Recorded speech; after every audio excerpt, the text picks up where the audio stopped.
இருக்கக்கூடிய அமைப்பு ஏற்படும் பிரதர். அது நமக்கு ஒரு பெரிய ப்ளஸ் பாயிண்ட்டு. அப்போ நமக்கு தொழில் நடக்கும், லாபம் வரும், தேவையான அளவுக்கு பாக்கெட்டில் பணம் இருக்கும்.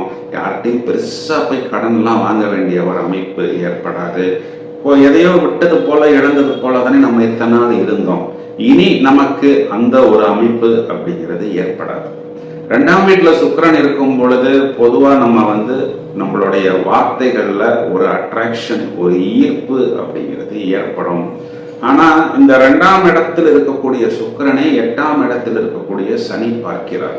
அப்போ இந்த சாட்டன்கிறவர் இங்க நமக்கு நம்மளுடைய லைஃப் பார்ட்னரை, அதாவது வாழ்க்கை துணைவரை குறிகாட்டக்கூடிய கிரகம் அப்படிங்கிறதுனால ஹஸ்பண்ட் அண்ட் ஒய்ஃப் ரிலேஷன்ஷிப்புக்குள்ளார கொஞ்சம் கூடுதல் கவனம் தேவை. ஆனால் இதில் ஒன்றும் பேனிக் ஆவதற்கு ஒன்றும் இல்லை.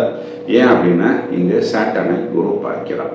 இதையும் தவிர செவ்வாய் புதன் கூட்டணி நமக்கு 3ஆம் வீட்டிலும் இருக்கிறது, 4ஆம் வீட்டிலும் இருக்கிறது. இந்த இடத்துல பார்த்தோம்னா இது நம்ம